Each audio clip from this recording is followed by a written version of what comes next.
Before the premiere of its first episode, the prequel series, House of the Dragon, had already been gaining a lot of excitement, critiques, and expectations. As the release of its first episode explodes the silver screen, we must take a look at the behind-the-scenes secrets of Game of Thrones House of Dragons to get a glimpse of what really happened during its making. Before we move on, there will be some spoilers ahead, so consider yourself warned. War of the Five Pitches. As we all know, HBO's Dance of the Dragon is a prequel series to Game of Thrones. It was based on George R.R. Martin's Fire and Blood, which chronicles the rich history of House Targaryen 200 years before the events of Daenerys and Jon Snow. For fans out there of the book series and its television counterpart, it may seem to be an obvious choice to make if the network is planning to create a prequel or sequel, but actually, it wasn't as easy as it seems. When HBO just announced that the 8th season will be the conclusion of the GOT series, the network's strategy discussion immediately pivoted to a project based on Martin's work they could adapt next. The first proposal was a relatively lighthearted series about Dunk and Egg that follows the story of a knight and his squire as they wander Westeros. The second would be The Dance of the Dragons, which chronicled the civil war among the Targaryens, an affair that tore the country. 3 more concepts joined in the fray. One effort was a script about the destruction of the ancient Targaryen Empire of Valyria. Another was on the Dornish warrior Queen Nymeria, and lastly, the story of Aegon's conquest of Westeros. The 5 storylines were eventually focused on and put into development through script writing by several acclaimed writers such as Max Borenstein and Brian Helgeland. This unprecedented bake-off approach would become known online as the War of the Five Pitches. A Loyalist Approach. After its conclusion, GOT's showrunners David Benioff and D.B. Weiss both decided to move on entirely from the series, which was a big predicament for HBO. Fortunately, Martin himself settled it for them by proposing the project to the superfan and screenwriter Ryan Condal, in which HBO swiftly got on board with. Martin said, "I wasn't ready to give up on it, The Dance of the Dragons, and I liked Ryan's writing, and he really knew my work well, which was a big thing." However, making the first serious follow-up to what was one of the biggest hits of the 21st century was an immense struggle.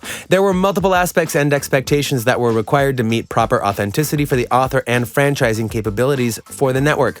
Early in the writing process, Dragon co-showrunner Miguel Sapochnik pointed out to Condal that they might have to make some tweaks to the book's mythology to satisfy the demands, in which Condal replied, "We can't."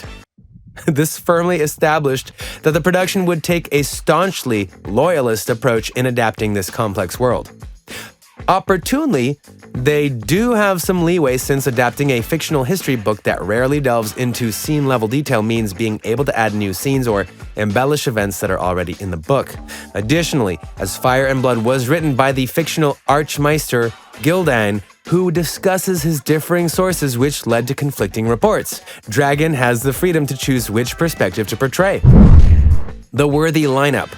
The role that is said to be the toughest to fill was grown-up Princess Rhaenyra, who eventually goes to war to fight for her claim to the Iron Throne. Emma Darcy, who plays Princess Rhaenyra Targaryen in the prequel series, says she's terrified of getting locked into motherhood and is aware of how her position would be different if she were male. I'm a non-binary person. I've always found myself both pulled and repelled by masculine and feminine identity, and I think that plays out truthfully here. As a result, both Condal and Sapochnik were won over due to them being able to identify with the fantastical character on a very human level. There is also the casting of Matt Smith that was initially met with resistance among the fans, since it was tough to envision the Doctor Who star as the King's hell-raising brother, Daemon. Although controversial, the showrunners believed Smith to be the best fit for the character, in which the actor also accepted due to his great interest for it. He was quoted saying, "There are so many elements to Daemon. I love the relationship with his brother. He's a brilliant character because you never quite know what he's thinking. I liked the ambiguity of that." In addition, it wasn't just the skills of the actors or actresses the production has to put concern on, but the diversity as well, due to the controversy surrounding the original series, which lacked actors of color in lead roles. They cannot simply just add that element, since the authenticity will be put into question. Hence the casting of Steve Toussaint as Lord Corlys Velaryon, Condell stated, "The conversations Miguel and I had been, how do we create a diverse cast for House of the Dragon but still do it in a way that feels organic to the world and doesn't feel like pandering or tokenism?" Even that, however, raised a problem with the fans, as some reacted to the first black actor being added to a lead role in a Thrones show by hurling racial abuse and epithets to Toussaint himself. "I didn't realize the casting was a big deal until I was racially abused on social media," proclaimed Toussaint. He went on to say, "I thought, okay, so this means a lot to some people, but I can't allow that to bother me." To further boost the diversity level in its entire ship, 4 of the 10 episodes were directed by female directors, as well as launching multiple mentorship programs to recruit crew talent with underrepresented backgrounds. The little things. The topic about having powerful female figures in the original series was of course discussed by the public, especially since it will be a big factor. And that's double for the House of the Dragon. But some things that helped shape the female leaders lie in the details, such as their clothing as it represents the noble house's insignias. Particularly in the latter seasons, clothes were integral to the development of Westeros' female leads, thanks to the costume designer Michelle Clapton, stated by Vogue. Although Clapton won't be the one handling the costumes in this project, it was given to the exceptional hands of Janie Timime. She was actually the one who took care of the wardrobe of several movies in the James Bond franchise, as well as for Harry Potter films that garnered her award nominations. As fashion designer Rachel Zoe puts it, "Style is a way to say who you are without having to speak." Dragon riding hardships. Dragons have thought to be nearly extinct in the GOT series, but it was the opposite, of course, for the prequel series titled House of Dragons. It kicked off things almost immediately with a sequence in which young Princess Rhaenyra Targaryen soars through the sky astride her personal dragon, Syrax. Surely, the fans know it is through technological support and special effects that makes it amazing, but most likely the behind-the-screen writing is still fun. Well, actually, not for the actors and actresses themselves. "It's incredibly mundane," Alcock tells Consequence with a laugh when asked about the filming of the riding sequence.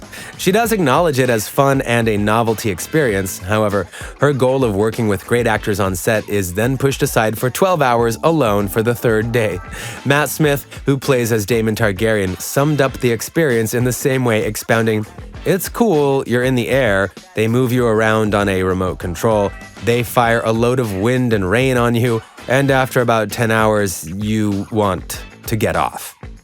In spite of Smith stating that everyone pretty much hated that stage of production, he admits that what matters is how great it would translate to the screen.